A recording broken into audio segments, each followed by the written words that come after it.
540 WAUK, Milwaukee's real news and great conversation. And now on your FM dial at 100.3. Here's your Daily News Roundup.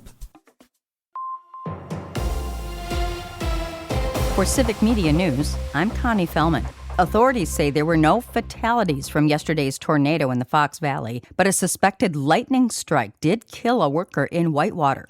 The worker was part of a crew that was trimming trees in the community. The 29-year-old man was working in a tree when it was hit by lightning. The Walworth County Medical Examiner's Office is conducting the investigation into his death. The intersection where 38-year-old Corey Ruiz was shot and killed by Madison police is now a community gathering place.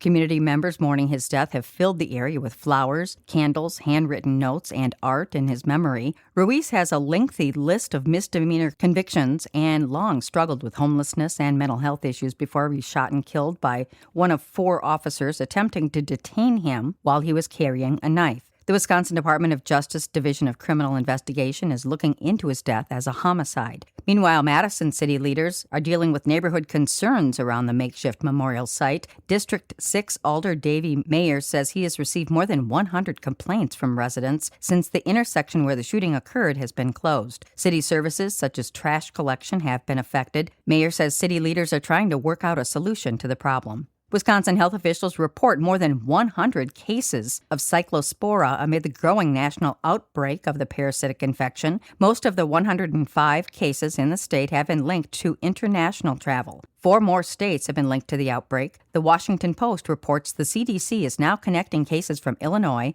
Kansas, Oklahoma, and Pennsylvania to the nationwide outbreak caused by the cyclospora parasite. Drivers across Wisconsin are feeling the pinch at the pump once again. Civic Media's Melissa Kay tells us why recent gas prices have seen a significant jump. Average gas prices rose 9.5 cents over the last week, the average on Monday landing at $3.88 per gallon. This is 24 cents higher than a month ago and $1 per gallon higher than this time last year. The national average of diesel increased 17.8 cents over the last week to land at $5.25 per gallon. Officials at Gas Buddy say a combination of factors are keeping upward pressure on crude and refined product markets. These include the continued escalations between the U.S. and Iran, renewed Houthi attacks in the Red Sea, and fresh Ukrainian strikes on Russian oil refineries. Oil prices dropped on Sunday after a pullback in hostilities over the weekend, but officials say prices at the pump are expected to remain elevated. I'm Melissa Kay, Civic Media News. Fuel experts say how elevated that will be depends on how the geopolitical situation develops this week. Thousands of Potawatomi citizens from the United States and Canada are gathering in Crandon this week to celebrate their heritage. The week-long event draws an estimated 5,000 participants who represent the 12 Potawatomi nations. Part of the event focuses on preserving and revitalizing the Potawatomi language for future generations. The National Weather Service has updated the severity of the tornado that hit northeast Wisconsin this week to a preliminary EF3 level. That includes wind speeds up to 140 miles per hour.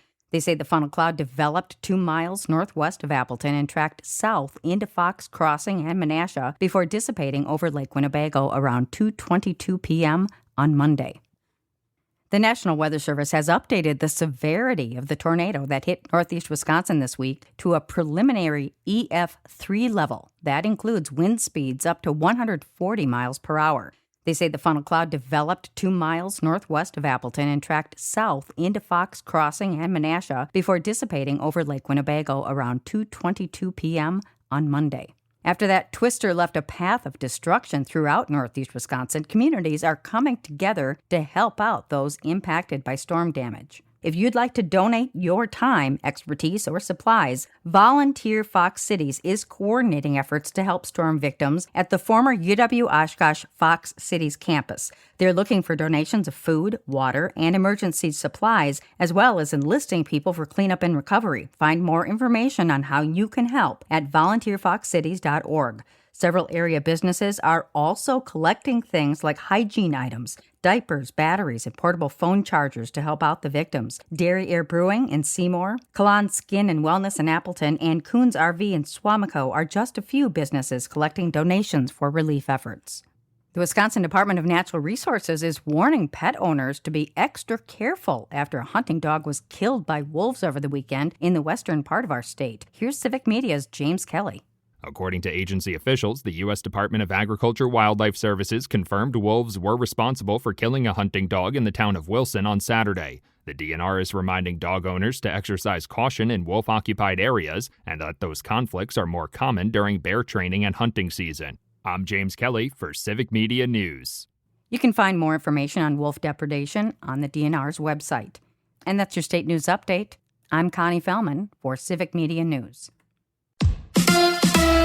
It's the Brewers and the Giants today. Hi, I'm Mike Clemens with sports. The Brewers in Game 3 of their series in San Francisco. Their crew winning last night 8-2 over the Giants. The Brewers' Jake Bauers with a fractured big toe after hitting a foul ball off his right foot Monday night. So I guess felt the ball off it, couldn't really move, got an x-ray, showed a fracture line. At the time they weren't sure if it was old or new. Got an MRI and a CT scan this morning and the doctors came back and said that it was probably old and was already there. Bauers now listed as day-to-day. NFL, Packers training camp underway with practice in helmets and shorts for the first few days. In Pittsburgh, Aaron Rodgers is back with Mike McCarthy and was asked if this is his final season in the NFL. Yeah, this is it. Why is this it? I thought last year might be it. And then Mike got hired and I talked to the wife and she said, you can do one more year. That's Steelers quarterback Aaron Rodgers with sports. I'm Mike Clemens. It is going to be mostly sunny today with a high in the low to mid 80s here this afternoon. Tonight, partly cloudy. We're going to drop to 65 for a low. Tomorrow, sunny and warmer with a high in the upper 80s to near 90. I'm meteorologist Sean Cable. That's your Milwaukee News Roundup from WAUK. Find more news anytime at WAUKradio.com/news. Subscribe to this podcast on Spotify, Apple, or wherever you find your podcasts.